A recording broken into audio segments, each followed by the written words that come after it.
Hello guys, welcome to our blog. ഞങ്ങൾ നിങ്ങൾക്ക് ഇന്ന് കാഴ്ചയൊരുക്കുന്നത് മൈസൂർ പാലസിലെ കാഴ്ചകളാണ്. ഞങ്ങൾ വെക്കേഷൻ അടിപൊളിയാക്കാനായിട്ട് മൈസൂരിലേക്കാണ് വെച്ച് പിടിച്ചത്.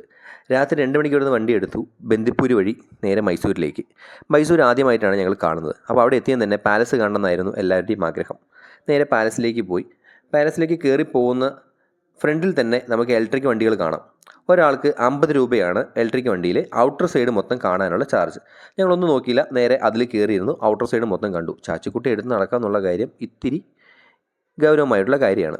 എല്ലാവർക്കും അതിന് പറ്റിയെന്ന് വരില്ല. ഓക്കെ, അപ്പോൾ ഞങ്ങൾ ഔട്ടർ സൈഡെല്ലാം കണ്ടു. അവർ പ്രധാനപ്പെട്ട ഏരിയയിലേക്ക് നിർത്തിയിട്ട് നമുക്ക് സെൽഫി എടുക്കാനുള്ളൊരു സൗകര്യം ചെയ്തു തരുന്നുണ്ട്. 2-3 സ്പോട്ടിൽ നിർത്തി അവർ സെൽഫി എടുക്കാനുള്ള സൗകര്യം ചെയ്തു തരും. ഞങ്ങൾ പക്ഷേ അതൊന്നും ചെയ്തില്ല. ഞങ്ങൾ നേരെ അതിൻ്റെ ഫ്രണ്ടിൽ നിന്ന് സെൽഫി എടുക്കാമെന്ന് വെച്ച് ഞങ്ങൾ അതിൻ്റെ ഫ്രണ്ടിൽ പോയി നിന്നു. നേരെ സെൽഫി എടുത്തു. പിന്നെ നേരെ മൈസൂർ പാലസിൻ്റെ ഉള്ളിലേക്ക്. നമ്മൾ ഉള്ളിലേക്ക് പോകുമ്പോൾ ശ്രദ്ധിക്കേണ്ടത്, അവിടെ ചപ്പൽ ഇടാൻ പറ്റില്ല. അപ്പോൾ ചപ്പൽ നമുക്ക് അവിടെ കൊടുക്കാൻ സ്ഥലമുണ്ട്. ഒരു സെഞ്ചിൽ കെട്ടി ചപ്പൽ അവിടെ കൊടുത്തു കഴിഞ്ഞിട്ടുണ്ടെങ്കിൽ അതിന് പ്രത്യേകിച്ച് ക്യാഷോ കാര്യങ്ങളൊന്നുമില്ല. ടിപ്സായിട്ട് നമുക്ക് എന്തെങ്കിലും കൊടുക്കുകയാണെങ്കിൽ ഇഷ്ടമുണ്ടെങ്കിൽ മാത്രം കൊടുക്കാം.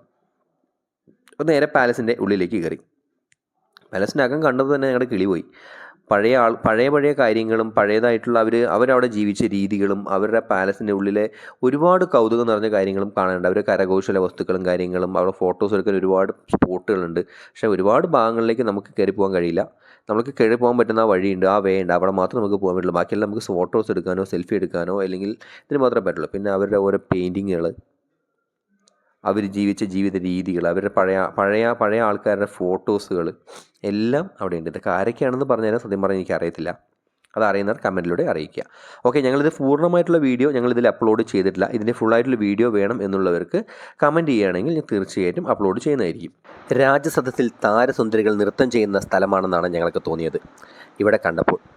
പിന്നെ അവർ യൂസ് ചെയ്തിരുന്ന പഴയ കാലത്തെ ചെയറുകൾ, രാജാവിൻ്റെ ചെയർ അല്ലാതെയുള്ള ചെയറുകൾ എല്ലാം അവിടെ വെച്ചിട്ടുണ്ട്. പിന്നെ അവരുടെ ഡ്രസ്സിംഗ് ടേബിളാണെന്ന് തോന്നുന്നു. ഒരു ആനക്കൊമ്പൊക്കെ കൊണ്ടുവച്ച് നിർമ്മിച്ചതാണെന്ന് ആണ്.